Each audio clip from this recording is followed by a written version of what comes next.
Hello बच्चों, आप सभी का सुपर कंसेप्ट क्लासेस में स्वागत है। और आज की इस वीडियो में आप लोगों को क्लास 12 इतिहास का very very important subjective questions कराने वाला हूं, जो आपके कल के एग्जाम के लिए बहुत ही ज्यादा इंपॉर्टेंट है। तो आप लोग फटाफट सारे क्वेश्चंस को कर लीजिए, क्योंकि ये क्वेश्चंस आपके एग्जाम में डायरेक्ट पूछे जाएंगे। और यहाँ पर मैं आपको हर एक क्वेश्चन को बहुत ही सिंपल तरीके से और ईजी तरीके से बताऊंगा। बस आप लोग एक बार वीडियो को देख लीजिए, आपको लिखना भी नहीं पड़ेगा, आपको हर एक चीज याद हो जाएगा। और अगर आप लोग इतिहास का कंप्लीट वीडियो देखना चाहते हैं तो आप लोग इस वीडियो के डिस्क्रिप्शन बॉक्स में चले जाइए, वहां पर आप लोगों को लिंक मिलेगा और वहां से आप लोग हर एक वीडियो को देख सकते हैं। तो चलिए शुरू करते हैं, एक एक करके हर एक क्वेश्चन को देखेंगे। और देखिए, हमारा सब्जेक्टिव का और भी वीडियो आएगा, तो थोड़ा सा आप लोग इंतजार करिएगा। यहाँ पर हमारे पास जो सबसे पहला जो क्वेश्चन है, क्वेश्चन नंबर 1 क्या है, देख सकते हैं कि हड़प्पा संस्कृति की किन्हीं दो विशेषताओं का वर्णन करें। तो एक हो जाएगा नगर नियोजन, एक हो जाएगा जल निकास प्रणाली। आगे है कि पुरातत्व वैज्ञानिकों द्वारा खोजे गए हड़प्पा सभ्यता के कोई 4 नगरों के नाम लिखे। तो 4 नगर हड़प्पा हो गया, मोहनजोदड़ो हो गया, कालीबंगा हो गया, लोथल हो गया। आगे अभी मैं आपको और बहुत सारा बताऊंगा, टेंशन मत लो। तो ये हो गया क्वेश्चन नंबर 2 का हमारा आंसर। आगे चलो, आगे देखो अगला क्वेश्चन क्या है। अगला क्वेश्चन है क्वेश्चन नंबर 3, क्या है कि अभिलेख किसे कहते हैं, इनका क्या महत्व है। देखिए, अभिलेख क्या होता है। अभिलेख से हमें मतलब पता चलता है कि जो राजा था उसका शासनकाल कितना दिन तक चला था, क्या क्या मतलब वहाँ उस राज्य में था। मतलब अभिलेख के माध्यम से हमें किसी राज्य के बारे में पता चलता है, उस राज्य के राजा प्रजा, ठीक है, वहाँ के जो भी सामान वगैरह, जो भी वस्तु वगैरह है, हर एक चीज के बारे में पता चलता है। तो देखो, अभिलेख हमारा क्या होता है। अभिलेख प्राचीन काल में राजा महाराजा अपने इतिहास को हमेशा के लिए जीवित रखने के लिए अभिलेख बनवाते थे। पुराने जमाने में कठोर वस्तु जैसे कि पत्थर हो गया, तांबा हो गया, पीतल हो गया, कांसा हो गया, लोहा हो गया आदि पर लिखे गए शब्दों को ही हम लोग क्या बोलते हैं, अभिलेख बोला जाता है। इसी को क्या बोला जाता है, अभिलेख बोला जाता है। आगे चलो, आगे देखो, आगे हमारे क्या है, अभिलेख का महत्व देख लेते हैं कि अभिलेख का क्या क्या महत्व है। तो अभिलेख के माध्यम से हमें किसी भी सभ्यता के बारे में पता चलता है। अभिलेख की मदद से हमें किसी साम्राज्य के राजवंश के सही तिथि के बारे में पता चलता है। देखो, डेट के बारे में पता चलेगा, ठीक है। आप बोल सकते हो कि राजवंश का जो क्रम है, क्रम कि कब कौन सा राजा हमारा बना था, कि 1 नंबर राजा कौन था, दूसरा नंबर राजा कौन था, तीसरा नंबर राजा कौन था, क्योंकि उसमें सब कुछ लिखा हुआ होता था। तो इस चीज के बारे में भी पता चलता था हमें। फिर आगे देखो, इससे हमें क्या होता है कि इससे हमें किसी राजवंश के आर्थिक और सामाजिक जीवन के बारे में पता चलता है कि किसी भी साम्राज्य का उसका आर्थिक स्थिति कैसा था, सामाजिक स्थिति कैसा था, सामाजिक जीवन कैसा था। तो ये सब चीज के बारे में पता चलता है। आगे चलो, अगला क्वेश्चन देखो। अगला क्वेश्चन देख लो, हमारे पास क्या है कि हड़प्पा सभ्यता के लोगों का मुख्य भोजन क्या था। तो देखो ध्यान से, हड़प्पा सभ्यता के लोग शाकाहारी भी थे और मांसाहारी भी थे, यानी कि दोनों प्रकार के लोग भोजन करते थे। हड़प्पा सभ्यता के लोग फलों के अलावा गेहूं तथा जौ अपने भोजन में प्रयोग करते थे। ये होगा इसका आंसर, इसको आप लोग लिख लो। आगे चलो, आगे देखो, अगला क्वेश्चन देखो। यहां पर अगर देखा जाए क्या है कि सिंधु घाटी सभ्यता में नाप तोल की तकनीक पर प्रकाश डालें। नाप तोल का जो तकनीक था उसके ऊपर यहां पर आपको प्रकाश यानी कि लाइट मारना है। चलो भाई, लाइट मारते हैं। देखो, तो सिंधु घाटी सभ्यता के लोग माप तोल की तकनीकी से परिचित थे। सिंधु सभ्यता में करीब 150 बांट मिले हैं, जिसको बटखरा बोलेंगे, ठीक है। सबसे बड़ा बांट 1375 ग्राम का एवं सबसे छोटा बांट 0.87 ग्राम का है। ये बांट 1, 2, 4, 8, 16, 32, 64 के अनुपात में है। यहाँ 16 के अनुपात का विशेष महत्व रहा है। 16 छटांक मतलब 1 शेर होता है, और 16 आने मतलब 1 रुपया होता है। और ये तो अभी भी चलता है कि 16 आना मतलब कितना, 1 रुपया, हम लोग अभी भी बोलते हैं। तो ये हो जाएगा इसका आंसर। आगे आ जाओ, आगे देखो, आगे क्या है आपका। ये जो क्वेश्चन है बहुत ही ज्यादा इंपॉर्टेंट है। आप देख सकते हो यहाँ पर क्वेश्चन क्या है कि मोहनजोदड़ो के स्नानागार पर संक्षेप में वर्णन कीजिए। बहुत ही इजी तरीके से बताऊंगा, बहुत ही सिंपल लैंग्वेज में बताऊंगा। ये आप देख सकते हो, ये हमारा मोहनजोदड़ो का क्या है, स्नानागार है। तो चलिए हम लोग यहाँ पर डिस्कस करेंगे, मतलब कुछ इस प्रकार से था, और बहुत सारा है भाई, टेंशन मत लो। तो देखो, यहाँ पर हम लोग एक करके डिस्कस करेंगे, पॉइंट बाय पॉइंट, बहुत ही सिंपल और इजी तरीके से। पहला, मोहनजोदड़ो की खुदाई के समय एक विशाल स्नानागार प्राप्त हुआ था। एक बहुत ही बड़ा सा विशाल स्नानागार मिला था। यह विशाल स्नानागार एक विशाल भवन के बीचों बीच स्थित था। एक भवन के बीचों बीच स्थित था। स्नानागार का जलाशय जो था वह आयताकार था, यानी कि आयत के आकार का था, ठीक है। यह 39 फीट चौड़ा और 8 फीट गहरा है। इसमें चारों तरफ ईंटों की सीढ़ियां है, चारों तरफ, इस साइड से भी, इस साइड से भी, इस साइड से भी, इस साइड से भी, चारों तरफ से ईंट की सीढ़ियां बना हुआ है। स्नानागार का फर्श भी पक्की ईंटों से बना है। उसका जो फर्श था, जो नीचे वाला था, वह भी ईंटों से ही बना हुआ था। जलाशय की दीवार और फर्श पक्की ईंटों का बना हुआ है। जलाशय का जो दीवार है और जो फर्श है, यह पक्की ईंटों का बना हुआ था। जलाशय से जल निकालने की पूरी व्यवस्था की गई थी। जलाशय के चारों ओर सीढ़ियां हैं तथा इनके पीछे कमरे बने हुए हैं। जलाशय के चारों ओर क्या है, सीढ़ियां हैं और इनके पीछे कमरे बने हुए हैं। इस स्नानागार में गर्म पानी से नहाने की भी व्यवस्था थी। देखो, आप ठंडा पानी से नहाओ, गर्म पानी से नहाओ, हर एक प्रकार का था। इस स्नानागार के 6 प्रवेश द्वार थे। देखो, प्रवेश करने के लिए 6 यहाँ पर गेट था। ये हो गया। ये जो क्वेश्चन है भाई, ये क्वेश्चन देखो यहाँ पर क्या है कि हड़प्पा सभ्यता के प्रमुख स्थलों का वर्णन कीजिए। जैसे एक हो गया आपका हड़प्पा, इसमें आप ज्यादा कुछ मत लिखो, आप क्या क्या लिखना कि इसका खोज कब हुआ था, खोज कब हुआ था, खोज किसने किया था, ठीक है, और इसका स्थिति क्या है, बस आप इतना चीज लिख दो काफी है। तो हड़प्पा के बारे में देखो, यह पंजाब के मांटागोमरी जिला में स्थित है।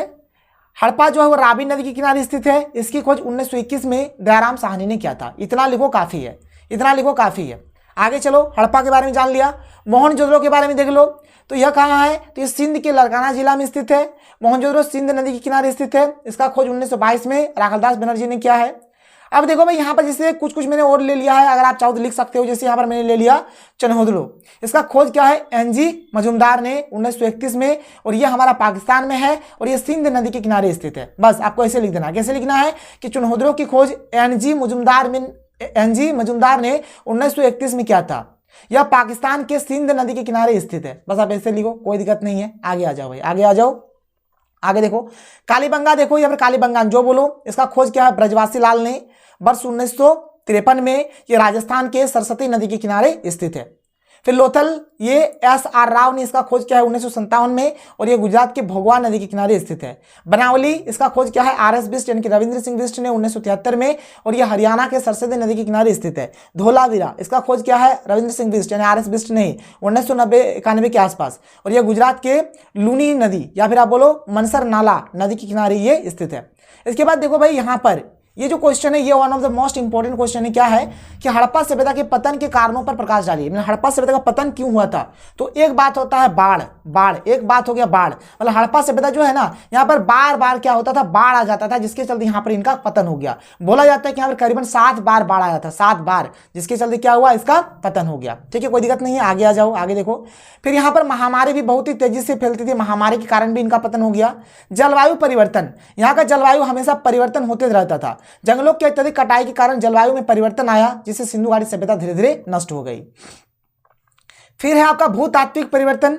भूतात्विक परिवर्तन, यहाँ पर क्या है कि सिंधु घाटी सभ्यता के पतन का एक कारण भूतात्विक परिवर्तन भी है। भूतात्विक परिवर्तनों के कारण नदियों का मार्ग बदल गया, जिससे सिंचाई का पानी और पीने के पानी का अभाव हो गया, और वहाँ के लोग उस स्थान को छोड़कर दूसरे स्थान चले गए। ये भूतात्विक परिवर्तन से भी ये चीज हो जाता है, क्योंकि वहाँ पर पानी का कमी हो जाता है। संसाधनों का अत्यधिक उपयोग, हड़प्पावासी ने अपने संसाधनों का अधिक से अधिक उपयोग कर दिया, जिससे आगे आने वाली पीढ़ी के लिए संकट उत्पन्न हो गया। ठीक है, ये यहाँ पर ये बात हो गया। अदृश्य गाज के कारण, सिंधु घाटी सभ्यता का विनाश पर्यावरण में अचानक होने वाले किसी भौतिक रासायनिक विस्फोट, जिसको अदृश्य गाज बोला जाएगा, इसके कारण भी हुआ है। विदेशी बर्बर जातियों का आक्रमण, बहुत सारे विदेशी बर्बर जातियां यहाँ पर हड़प्पा पर आक्रमण किए, जिससे हड़प्पा का क्या हो गया, पतन हो गया। आगे आ जा भाई, ये जो क्वेश्चन है ना, ये जो क्वेश्चन है यहाँ से आपको बहुत सारा मतलब आंसर देखने को मिलेगा। देखो, हड़प्पा सभ्यता का सामाजिक जीवन के बारे में लिखना है, आर्थिक जीवन के बारे में लिखना है, धार्मिक जीवन के बारे में लिखना है।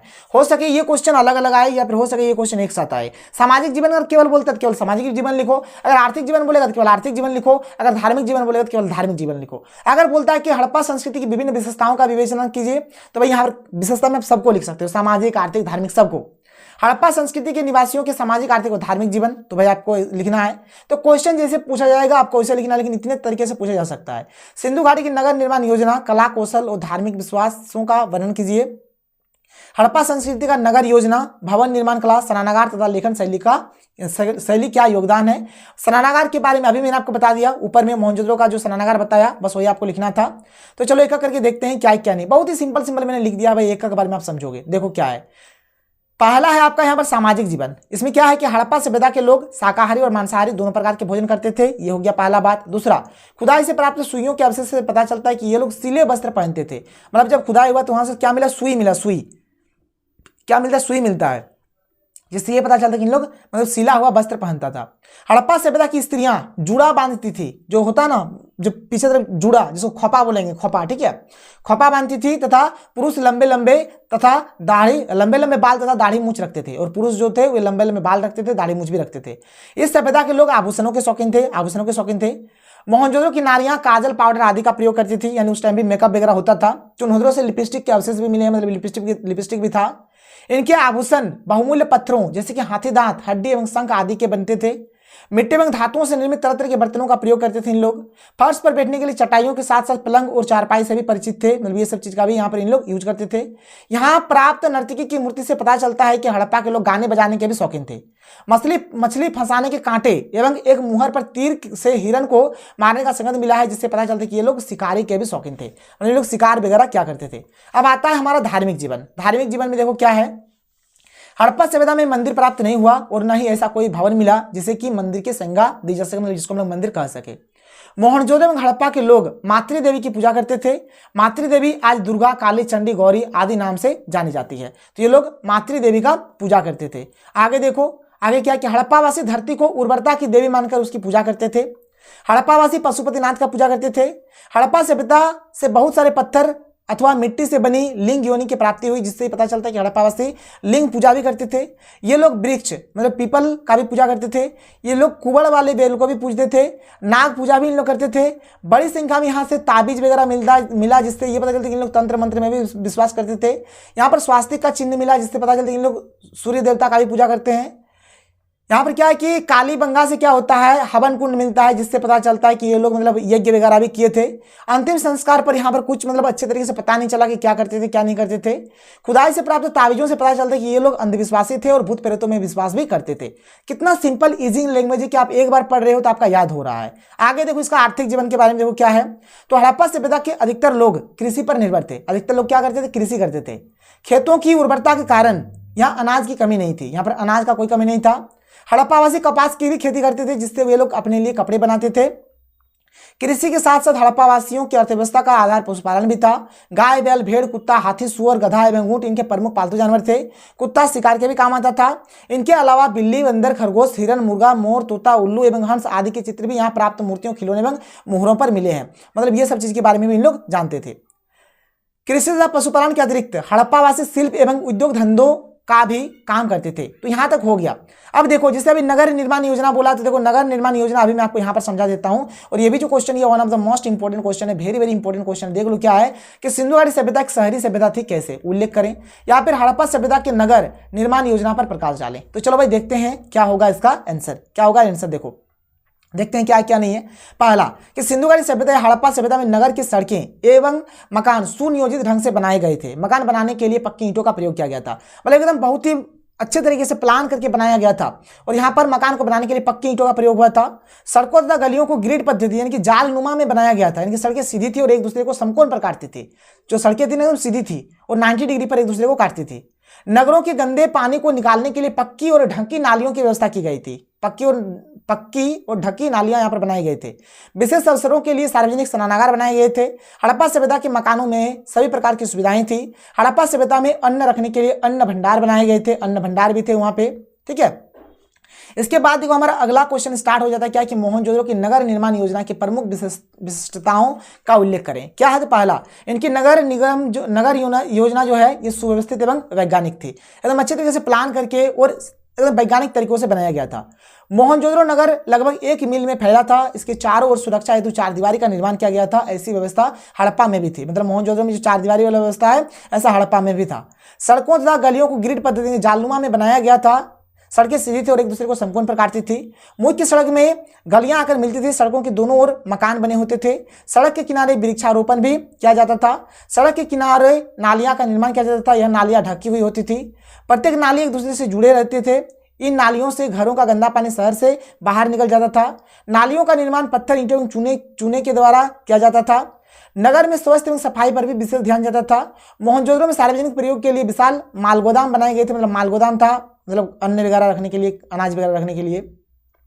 विशेष अवसरों के लिए सार्वजनिक स्नानागार बनाए गए थे। मतलब ऊपर वाला जो क्वेश्चन है और ये जो अभी मैंने आपको बताया भाई इसमें कुछ डिफरेंस नहीं है। मतलब आप लिख सकते हो दोनों में सेम टू सेम। अगला क्वेश्चन का अशोक के अभिलेख में उपयोग में आई 2 लिपियों के नाम लिखें। तो यहाँ पर ब्राह्मी लिपि, ख्रोष्टी लिपि, आप यहाँ पर अरमाइक भी बोल सकते हो, अरमाइक लिपि भी आप बोल सकते हो, कोई दिक्कत नहीं है। आगे चलो, भाषा, किस भाषा का यूज हुआ है, तो पाली भाषा का यूज हुआ है। प्राचीन भारतीय इतिहास के अध्ययन में के कौन कौन से स्रोत है, तो पुरातात्विक स्रोत और साहित्यिक स्रोत, ये हो जाएंगे पुरातात्विक स्रोत और साहित्यिक स्रोत। पहली बार किस अंग्रेज अधिकारी ने ब्राह्मी तथा ख्रोष्टी लिपियों को पढ़ा, तो जेम्स प्रिंसेप। किसने पढ़ा है, जेम्स प्रिंसेप। अशोक के शिलालेख की खोज 1750 ईस्वी में पादरेड्डी फेंथलर ने किया था। इस बात को भी आपको ध्यान में रखना है। अशोक के अभिलेख की महत्ता क्या है क्या मतलब क्या महत्व था इसके बारे में बताना है। तो देखो, पहला बात है कि अशोक का जो अभिलेख है वो पाली भाषा में लिखा गया था। इसमें ब्राह्मी, ग्रीक, अरमाइक, ख्रोष्टी ये सब लिपि का यहाँ पर यूज किया गया था। आगे देखो आगे क्या है। अशोक के अभिलेखों से हमें मौर्य वंश के सभ्यता के बारे में पता चलता है। अशोक के अभिलेखों की मदद से हमें मौर्य राजवंश के शासक के बारे में पता चलता है। इससे हमें किसी मौर्य वंश के इससे हमें मौर्य वंश के आर्थिक, सामाजिक और धार्मिक जीवन के बारे में पता चलता है। यहाँ पर ये वाला मत लिखना, ठीक है, इससे हमें लिखना, इससे हमें मौर्य वंश के आर्थिक, सामाजिक और धार्मिक जीवन के बारे में पता चलता है। ये हो गया। आगे देखो, ये जो क्वेश्चन 16 ये one of the most important question है, वेरी वेरी इंपोर्टेंट क्वेश्चन है। क्या है कि मौर्य साम्राज्य के अध्ययन के प्रमुख स्रोत क्या है। मौर्य साम्राज्य का अगर हम लोग अध्ययन करेंगे तो कहां से हम लोग इसका अध्ययन कर सकते हैं, उनका संक्षिप्त परिचय दें या फिर मौर्यकालीन इतिहास के प्रमुख स्रोत बताइए। चलो भाई यहाँ पर हम लोग देखते हैं एक एक करके क्या है क्या नहीं है। सबसे पहला है हमारा कौटिल्य का अर्थशास्त्र, यानी कि चाणक्य का जो अर्थशास्त्र है, इससे हमें मौर्य साम्राज्य के बारे में एकदम अच्छे तरीके से पता चलता है। दूसरा है हमारा मुद्रा राक्षस। मुद्रा राक्षस के लेखक है विशाखदत्त, और इससे भी हमें चंद्रगुप्त मौर्य के बारे में और नंद वंश का नाश, चाणक्य किस प्रकार से चंद्रगुप्त मौर्य को एक बना देते हैं राजा, ये सब चीज के बारे में पता चलता है। इंडिका का जो लेखक है, इंडिका का जो रचना है किसने किया है, मेगास्थनीज ने किया है।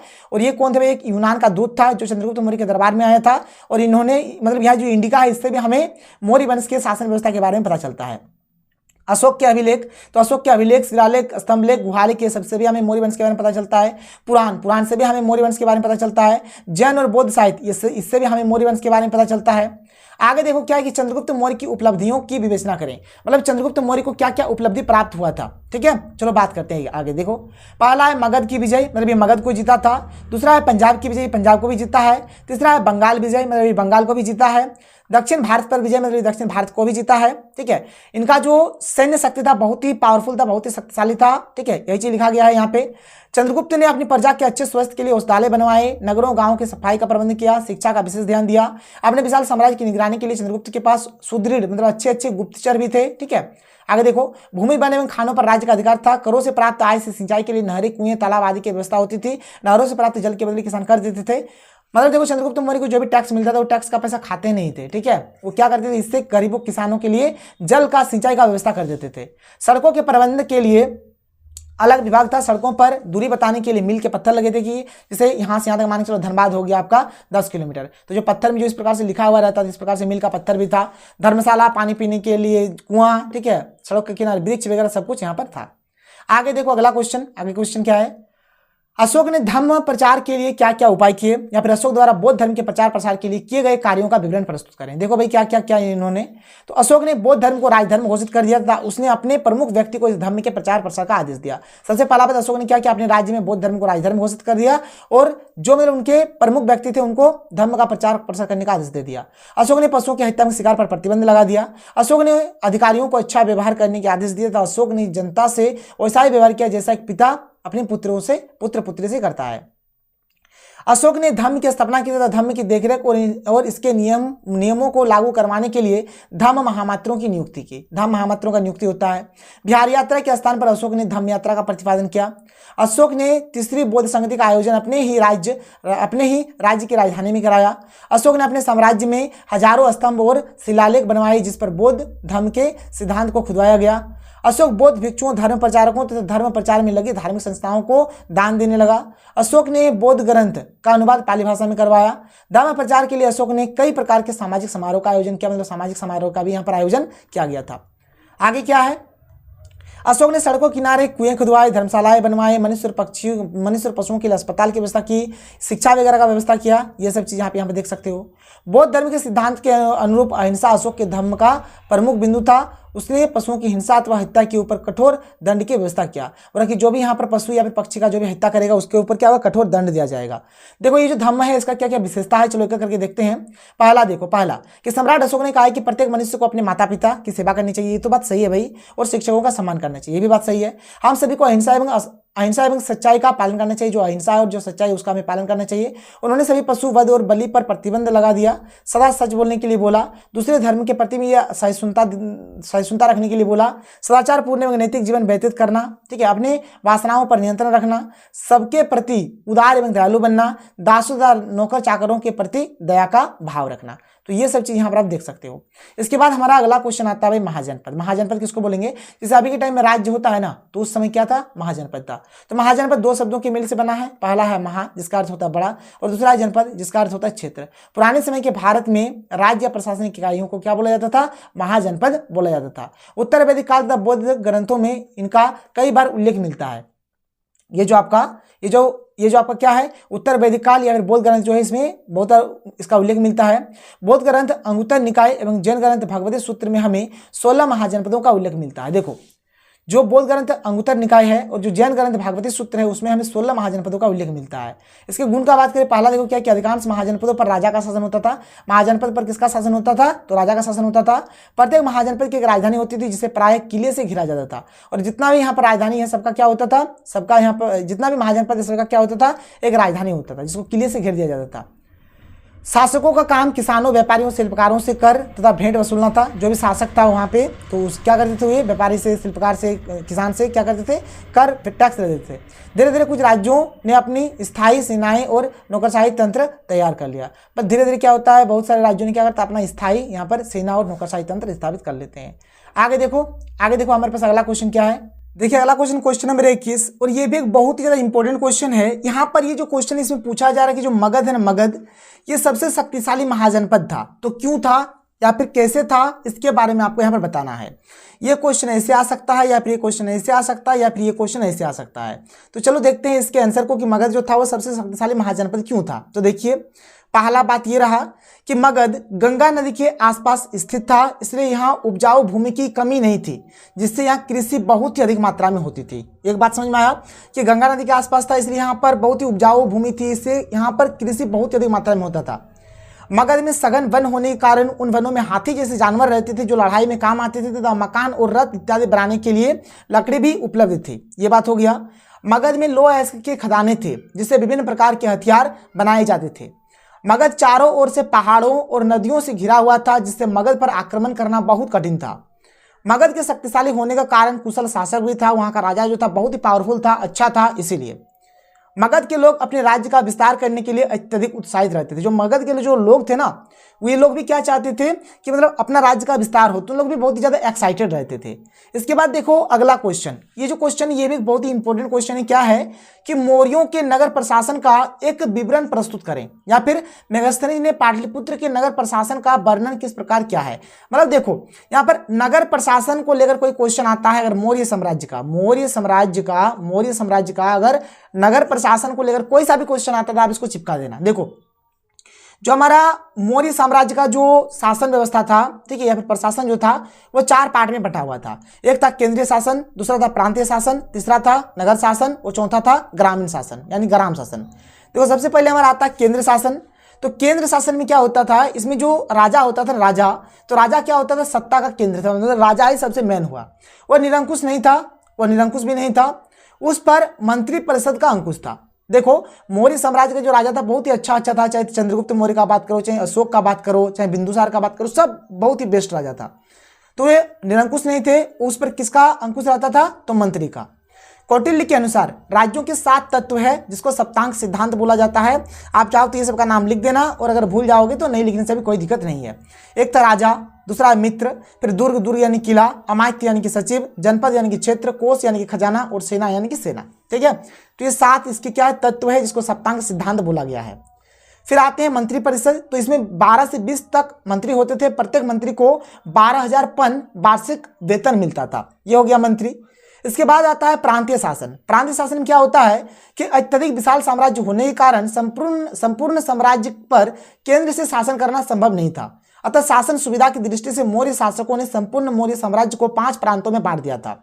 यानी उतने बड़े राज्य में शासन करना इम्पॉसिबल था, इसलिए मौर्य साम्राज्य को 5 पार्ट में 5 प्रांतों में बांट दिया था। इन प्रांतों को चक्र कहा जाता था। इन प्रांतों की संख्या अलग अलग शासकों के काल में अलग अलग थी, किंतु अशोक के शासनकाल में 5 प्रांत अस्तित्व में आए थे। देखो जिसे अलग अलग शासक के काल में अलग अलग था, लेकिन अशोक के काल में कितने थे टोटल, तो 5 थे। इस बात को आप याद रखना। आगे चलो, नगर शासन। नगर शासन देखो क्या है, मेगस्थनीज के अनुसार नगर का शासन प्रबंध 30 सदस्यों का एक मंडल करता था, जो 6 समितियों में विभक्त था। प्रत्येक समिति में 5 सदस्य होते थे और ये 6 समिति थे: शिल्पकला समिति, वैदेशिक समिति, जनसंख्या समिति, वाणिज्य व्यवसाय समिति, वस्तु निरीक्षक समिति और कर समिति। ये थे। अगर आप समिति सब अगर भूल भी जाओगे, नहीं लिखोगे, तब भी कोई दिक्कत नहीं है, कोई दिक्कत नहीं है, आप थोड़ा बहुत यहाँ पर छोड़ भी सकते हो। फिर आता है ग्राम शासन। शासन की सबसे छोटी इकाई ग्राम यानी कि गांव थे, जिनका जो शासन होता था ग्रामिक यानी कि ग्रामणी करता था। ग्रामिक ग्राम के प्रमुख व्यक्ति होते थे। ग्रामिक ग्रामवासियों द्वारा निर्वाचित होता था। ग्राम की भूमि का प्रबंध और सिंचाई की व्यवस्था करना ग्रामणी का प्रधान कर्तव्य था। यानी जो गांव का जो शासन करता था, कौन करता था? ग्रामिक या फिर ग्रामणी करता था। इनको जनता के द्वारा ही चुना जाता था। ये मतलब क्या करते थे कि भूमि का प्रबंध करते थे, सिंचाई का व्यवस्था करते थे, ये सब काम करते थे। इसके बाद देखो यहाँ सैन्य व्यवस्था भी था। सेना के 6 विभाग थे: पैदल सेना, अश्व सेना, हाथी सेना, रथ सेना, नौ सेना एवं सैन्य यातायात विभाग। मौर्यों के पास एक विशाल सेना थी। राजा अपनी सेना का कमांडर इन चीफ होता था और यहाँ पे क्या कि न्यायालय सम्राट न्याय का सर्वोच्च अधिकारी था। तो अगर आप यहाँ तक लिख देते हो, यहाँ तक आपका काम बन जाएगा, आगे और लिखने की जरूरत नहीं है आपको। आगे देखो, ये जो क्वेश्चन है ये बहुत ही इंपॉर्टेंट क्वेश्चन है। कलिंग का युद्ध, जो कलिंग का युद्ध होता है, इस पर अशोक पर क्या प्रभाव पड़ता है? देखो, कलिंग का जो युद्ध होता है ये अशोक के जीवन का लास्ट लड़ाई होता है। इसमें अशोक तो जीतता है लेकिन लड़ाई लड़ना छोड़ देता है, क्योंकि इसमें इतने लोग मारे जाते हैं, चारों तरफ खून ही खून देखकर जो अशोक है उनका दिल पिघल जाता है और ये लड़ाई झगड़ा करना छोड़ देते हैं। तो देखो इसका आंसर क्या हो जाएगा कि कलिंग युद्ध में लाखों व्यक्ति मारे गए और इस रक्तपात को देखकर अशोक का दिल दहल गया। उसे युद्ध के नाम से घृणा हो गई और उसने भविष्य में युद्ध न करने की शपथ ली। मैंने उसने बोला कि वो भविष्य में युद्ध नहीं करेंगे। कलिंग युद्ध पर अशोक पर निम्न प्रभाव पड़ा। तो अशोक ने अपने विश्व विजय के स्वप्न को तोड़ दिया और भविष्य में युद्ध न करने की शपथ ली। पहले इनका टारगेट था कि पूरे वर्ल्ड को मैं विजय करूंगा, जीत लूंगा, लेकिन इस सपने को छोड़ देते हैं और भविष्य में युद्ध न करने का शपथ ले लेते हैं। कलिंग युद्ध ने अशोक की आंखें खोल दी। उसने बौद्ध धर्म ग्रहण कर लिया। यदि कलिंग युद्ध न होता तो वह बौद्ध धर्म ग्रहण न करता। कलिंग युद्ध से पूर्व अशोक पशु पक्षियों का शिकार करते थे, लेकिन कलिंग युद्ध के बाद उसने पशु पक्षियों के शिकार पर प्रतिबंध लगा दिया।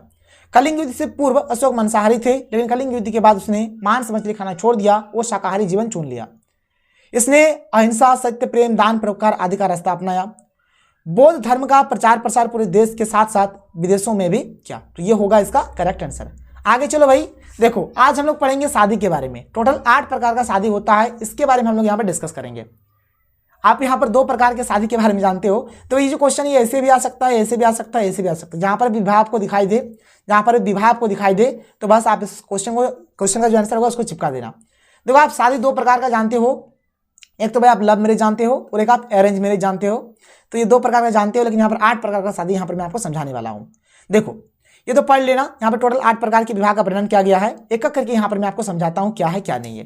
देखो सबसे पहला है आपका आर्य विवाह। आर्य विवाह किसको बोलेंगे कि जब वर से एक जोड़ी गाय और बैल प्राप्त कर पिता अपनी पुत्री का विवाह उससे करता था, तो इस प्रकार के विवाह को आर्य विवाह कहते हैं। मतलब इसमें वर से ही मतलब लड़का वाला लोग से ही क्या लिया जाएगा, एक जोड़ी गाय और बैल, ठीक है। और फिर बाप अपने बेटे का ब्याह जो है उस लड़के से करेगा, तो इसको क्या बोल देंगे, आर्य विवाह। एक है प्रजापत्य विवाह।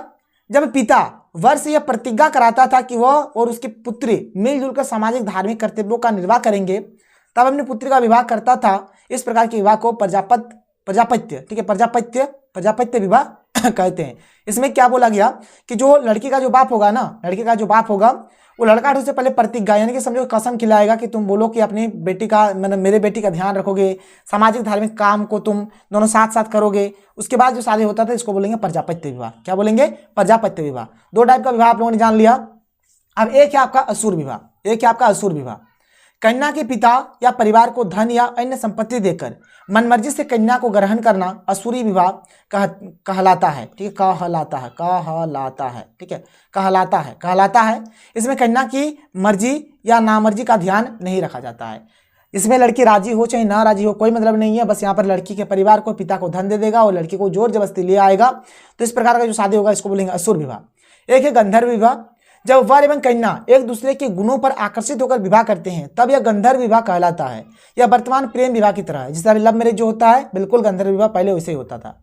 एक है ब्रह्म विवाह।